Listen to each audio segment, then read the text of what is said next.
Good afternoon and welcome to this edition of Lunchtime News on MTV Sports. I'm Shahin Jurangpati. Let's take a look at your headlines. Chief Justice in Parliament to appear before the Parliamentary Select Committee probing the impeachment motion against her. Education activities at several schools hampered owing to the teachers and principals strike. Local doctors receive international training on dengue management. Now for those stories in detail. Chief Justice Dr. Shirani Bandaranaike arrived at the parliamentary complex this morning to once again appear before the Parliamentary Select Committee examining the impeachment motion brought against her. Chief Justice Shirani Bandaranaike left the Supreme Court complex at around 9:45 this morning to appear before the Parliamentary Select Committee. Before her departure, she engaged in religious activities. Our court correspondent noted that Venerable Madhuluave Sobhita invoked blessings on the Chief Justice.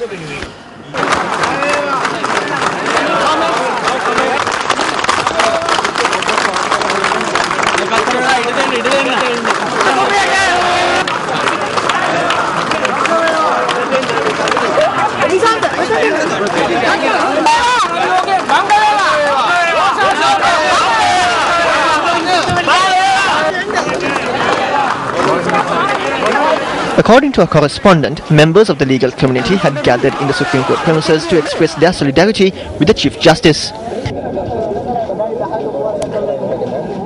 Members of the clergy also engaged in a satyagraha.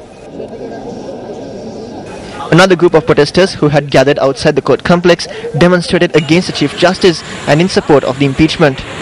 Meanwhile, a large group had gathered near the parliamentary complex disrupting vehicular movement along Parliament Road. The Chief Justice arrived at the parliamentary complex at around 10:10 a.m.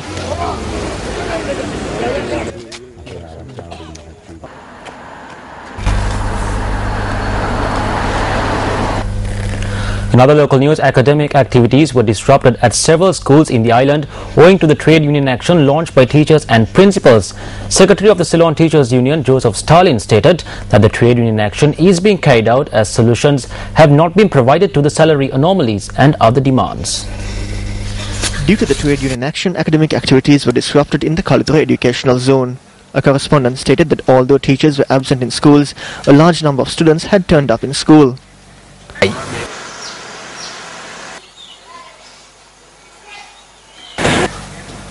Teachers and principals engaged in a trade union action in the Dimulagal educational zone as well. A correspondent stated that not a single teacher had reported for work in many schools in the region. Many schools in Ampara too did not function due to the teacher strike.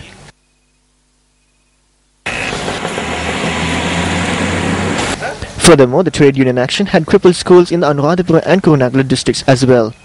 Meanwhile, chairman of the Ceylon Teachers Union, Prianta Fernando, stated that a majority of the teachers and principals were participating in the trade union action. Responding to an inquiry we made, Secretary to the Ministry of Education, Gotabaya Jayaratne, stated that the trade union action was being carried out while an agreement had been arrived to grant the demands of the teachers. Meanwhile, the Ministry of Health has taken steps to provide international training for local doctors on the management of dengue. The ministry stated that the training will be conducted by the Director of the Dengue Prevention Coordination Center of the World Health Organization, Professor Siripen Kalyanarup.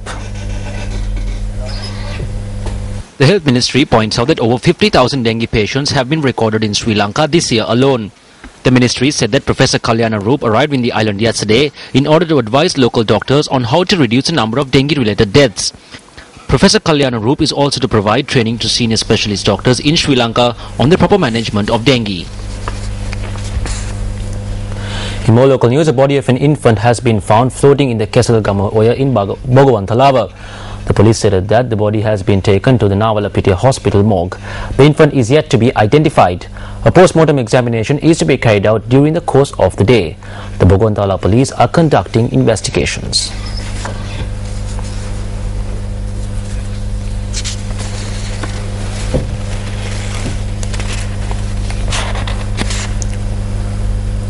Well, in news from Parliament, Speaker Shamal Rajapaksa says that the decisions that he makes in the capacity of Speaker should be accepted whether they are right or wrong.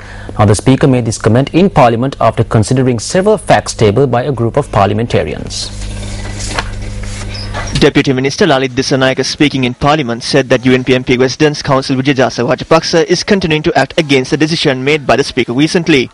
The Deputy Minister noted that such conduct undermines the activities of Parliament. Chief Opposition Whip Joseph Michael Pereira said that parliamentarian Vijayadasa Rajapaksa at the said instance was not acting as a parliamentarian but was acting in his capacity as the president of the Bar Association of Sri Lanka. Here the speaker said that his decisions reign supreme and added that he will look into the facts that have been tabled before him.